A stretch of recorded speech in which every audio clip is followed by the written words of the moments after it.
Hawakan mo lang. Para hindi siya mawawala yung malnutrition. Iparamdam natin sa kanya yung pagmamahal ng pamilya. No? Sabihin man natin iba yung mga sinasabi, pag lagi natin kinakausap, unti-unti niya marirealize, maalala yung pag...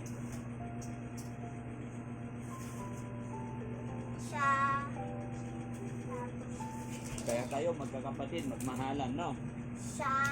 Pinagtatanggol mo ba yung kapatid mo? Ha? Oy, very good. Ikaw, iniingatan mo yung kuya mo. Ikaw ate, di ba? O, apil. Ba't di ka pumasok?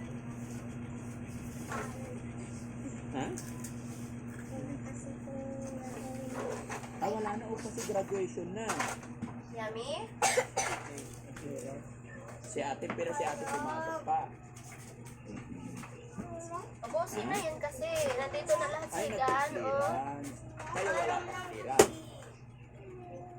Ay, grade 2 pa lang. Oo nga pala. Silo. Anong grade na silo? Ha? Ay, grade 2. Parehas kayong grade 2. Pero may classmate kayo din. Ay, magka-classmate. Kami ng kapatid ko. Mag-classmate kami, pero head ako na isang taon. Malikot, miserable din ang buhay ko nung bata pa ako. Kaya ako ganito matatag. Ganito ako kasikap. Miserable ko. Kumbaga, malikot, mahabang kwento rin buhay ko. Kung alam nyo lang mga kababayan. Kaya ganito kalapit ang puso ko. Kaya ganito mabilis ako umiyak. Dahil relate ako sa mga ganitong pangyayari. Dahil marami akong dinanas mga kababayan. Lalong-lalo na sa mga kapatid ko. Pag kapatid na talaga ang kaharapin nag-uusapan, napapaiyak ako. Diba? Kaya alam ko kayo, hindi kayo pababayaan ni God. Paglaki nyo, may magandang future kayo. Dahil maganda yung pangaral sa inyo ng lolo nyo. No?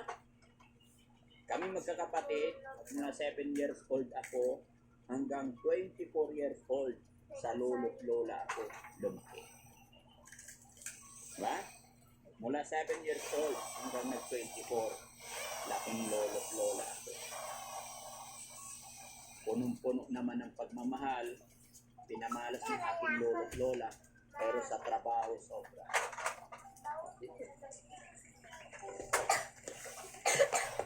Umiiyak na si Ate Laika.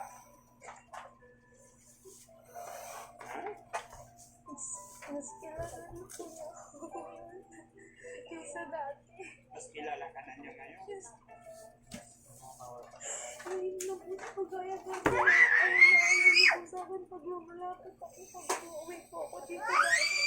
Galit na galit sa akin.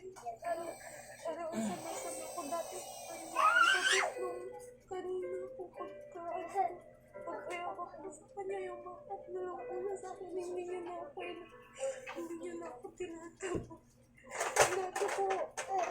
Ako kasi alam ko sa akin dati. Kami po magpipinsan na mas maliit sa kanya. Siya po yung mag-alaga. Ay, yan na lang ba? Nuno naman. Utang na loob ko sa Nuno na. kapatid ko nito. Kaya na po ako ng TV na tumutulong para magpagamot ko ng kagaya niya dati na message ko na. Tapos, nung nasa Manila po ko. Nuno, baby ko. Kailan ko lang po kasi napapanood ko namin doon. Tapos, tinay ko na hindi na po ako nag-expect na mapapansin niya ko yung message.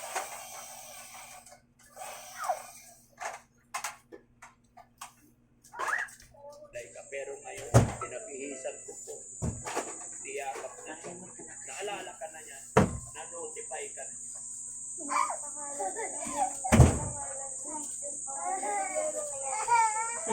Bakit ka? Paano yun, Dan? Nabanggo.